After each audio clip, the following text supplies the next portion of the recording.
Bismillahirrahmanirrahim. Assalamualaikum warahmatullahi wabarakatuh. Perkenalkan, nama saya Muhammad Dian yang sedang melakukan presentasi pada hari ini. Izinkan saya untuk presentasi mengenai penelitian saya yang berjudul Perbandingan Kecepatan Proses Penyembuhan Luka menggunakan ekstrak air kopi dan ekstrak air non-antibiotik neomycin basitracin terhadap luka insisi terinfeksi Staphylococcus aureus pada tikus status Novergicus. Nah, untuk bab 1 dari pendahuluan, di mana dari latar belakang, di mana luka memiliki waktu proses penyembuhan luka secara fisiologis melalui 4 fase dan mempengaruhi oleh faktor lokal dan faktor sistemik. Nah, luka bisa menjadi terinfeksi jika penanganannya tidak sesuai. Nah, untuk Staphylococcus aureus itu merupakan patogen yang sering ditemukan pada luka. Dan perawatan luka bisa dilakukan dua cara, secara tradisional dan secara modern. Dan secara tradisionalnya itu bubuk kopi yang sudah diekstraksi itu memiliki kandungan yang dapat meningkatkan proses penyembuhan luka. Lalu masalahnya, apakah penyembuhan luka menggunakan ekstrak air kopi lebih cepat dibandingkan ekstrak air neomycin basitracin? Lalu untuk tujuan penelitiannya, menganalisis perbandingan kecepatan penyembuhan luka antara ekstrak air kopi dan ekstrak neomycin basitracin terhadap luka insisi terinfeksi Staphylococcus aureus pada tikus. Untuk manfaat penelitiannya, ada manfaat akademik dan manfaat praktis. Lalu, untuk bab 2, di peninjauan pustakanya, di kerangka pemikiran, di mana dimulai dari luka yang terinfeksi SA, lalu tubuh melakukan respon, dilakukan terapi, dan dibagi ke 3 kelompok. Ada kelompok A yang beri ekstrak air kopi, kelompok diberi ekstrak air antibiotik, kelompok C sebagai kontrol negatif tidak diberi perlakuan. Lalu tubuh melakukan proses penyembuhan luka dan dilakukan inspeksi, dan hasil inspeksinya dicatat. Lalu untuk premis-premis yang bisa didapatkan dari penelitian ini itu ada 3, tentang penyembuhan luka, tentang neomycin basitracin, dan tentang ekstrak air kopi. Lalu, untuk hipotesis, pemberian ekstrak air kopi lebih mempercepat proses penyembuhan luka terinfeksi Staphylococcus aureus dibandingkan dengan pemberian ekstrak air antibiotik neomycin basitracin. Lalu masuk ke bab 3, di mana subjek bahan dan metode penelitian. Untuk subjeknya itu menggunakan 24 ekor tikus status Novergicus dengan kriteria inklusi dan eksklusi yang tertera. Lalu untuk sampel penelitiannya, sampel minimal itu menggunakan rumus Federer, di mana didapatkan 6 ekor hewan coba minimal itu, dan pada penelitian ini menggunakan 8 ekor hewan coba untuk antisipasi apabila terjadi dropout, maka total menjadi 24 ekor hewan coba.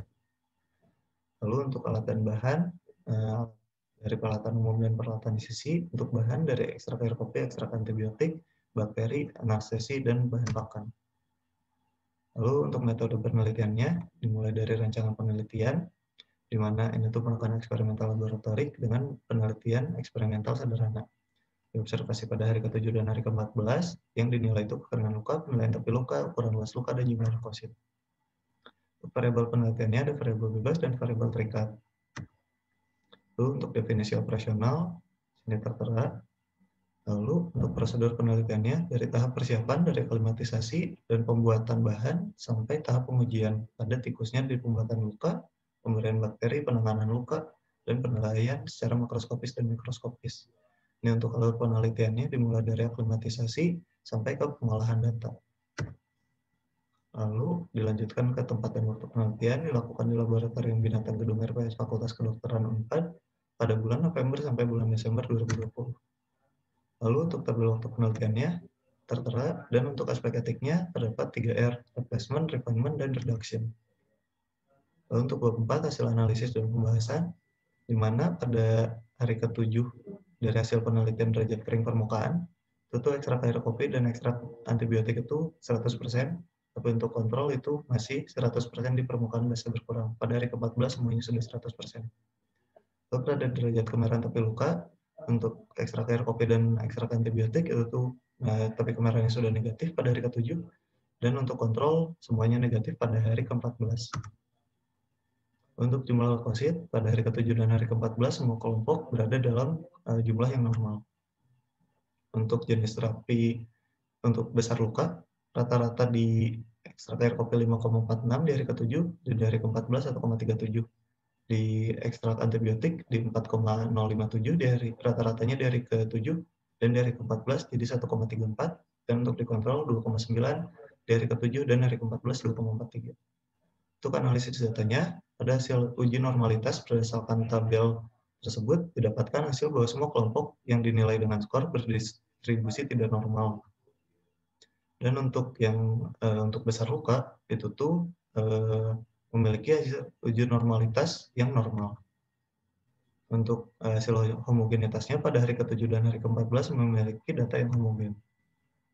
Untuk hasil uji hipotesisnya, menggunakan Kruskal-Wallis dan Mann-Whitney untuk kekeringan luka, hiperemis, dan leukosit, tentu mendapatkan nilai P yang lebih dari 0,05, sehingga dapat disimpulkan bahwa ekstrak air kopi tidak mempercepat proses penyembuhan luka dibandingkan dengan ekstrak antibiotik. Dan untuk besar luka pun, nilai P yang didapatkan lebih besar dari 0,05 dengan menggunakan uji Mann-Whitney dan Kruskal-Wallis, sehingga dapat disimpulkan bahwa kopi tidak mempercepat proses penyembuhan luka dibandingkan dengan ekstrak antibiotik. Lalu untuk simpulan dan saran, untuk simpulannya berdasarkan hasil penelitian bahwa secara keseluruhan ekstrak air kopi memiliki efek penyembuhan yang tidak lebih cepat terhadap luka insisi terinfeksi SA dibandingkan dengan ekstrak antibiotik. Dilihat dari kekeringan luka, hiperemis luka, luas luka, dan jumlah leukosit. Untuk saran, ada 4 saran, di mana perlu diperhatikan lingkungan dan perlakuan terhadap hewan coba untuk meminimalisir adanya gangguan alami seperti patogen lainnya. Lalu juga perlu adanya homogenitas secara makroskopis terhadap hewan coba, sehingga kondisi tubuh tidak mempengaruhi penelitian. Lalu untuk saran ketiga, perlu dilakukan penelitian lebih lanjut secara mikroskopis dan histopatologi untuk terapi ekstrak air kopi pada penyembuhan luka. Lalu perlu juga dilakukan penelitian lebih lanjut mengenai variasi dan komposisi dosis ekstrak air kopi untuk proses penyembuhan luka.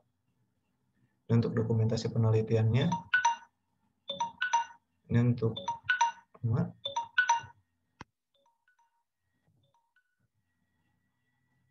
dan alhamdulillah, terima kasih.